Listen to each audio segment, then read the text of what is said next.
Dublin in a rainstorm, sitting in the long grass in summer, keeping warm.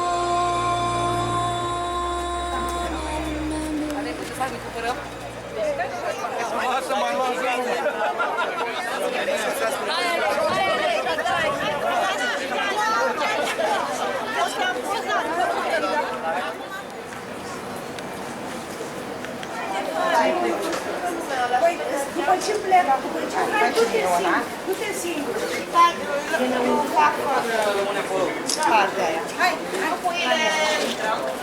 Existe era considerată o modelă a trenurilor sale. Ea avea taie 50 de centimetri, dar acești 50 de centimetri au obținut purtând anul la rând părțile. Era toată lumea?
Astăzi, evident, nu mai fiind folosit, sunt folosite ca și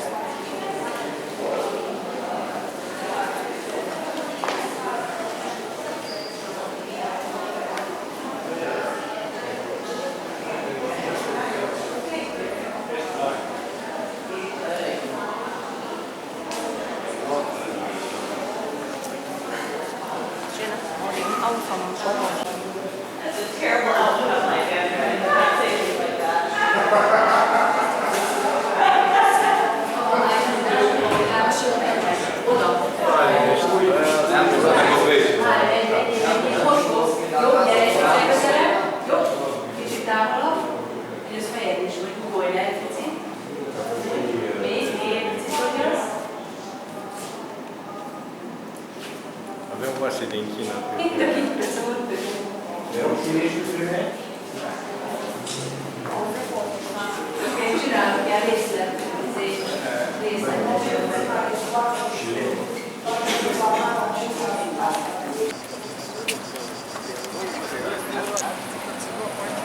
Everywhere. He was Superman, but not there. You knew about that? He was an evil hero, the mother of the gods.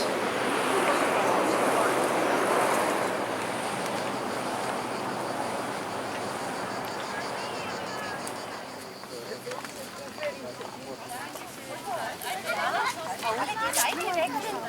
imediat apropiere, peninsula Canonii, de unde am început noi astăzi turul.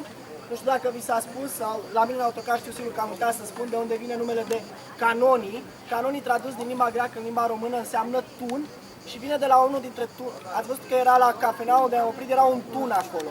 Acel tun este de la 1798. Sisi aici a pus statuia lui Achille Muribund, care ulterior a fost mutată de către Kaiser în spate. O să o vedem imediat. E mai bine jos?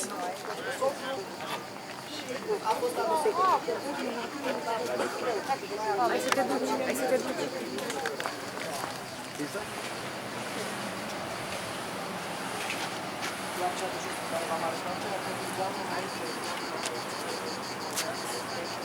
Nu, statuia a fost făcută mult mai târziu, a fost făcută la comanda lui Sisi, în perioada că Sisi avea palatul.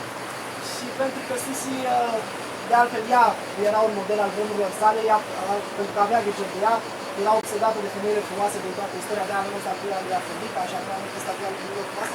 Și aici unde doamna deja a pus ochii pe ea, nu vă lăsăm să o luați acasă, este cada lui Sisi, cada unde Sisi făcea baie, de palatul acea de unde nu spunea și piscina și noi aici, acum o fi de care nu spunea. Știți legenda, el a fost atins de către săgeata trimisă de Paris. Legenda spune că Achille, care era din mamă zeiță și din tată pământean, acesta s-a născut cu puteri pământești, nu cu puteri de zeu, dar foarte, foarte puternic. Și atunci mama lui, pentru că a dorit să-l facă veșnic, să trăiască veșnic și atât puternic ca orice alt zeu, a venit să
Aceasta este sala de evenimente a Palatului, unde a funcționat și cazinou.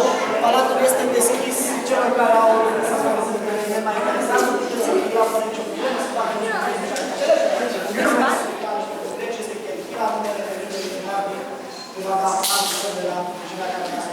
Pe urmă, odată obiectul la evenimente, mergeți pe acea ușă.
Acolo lângă auto. Lângă făia.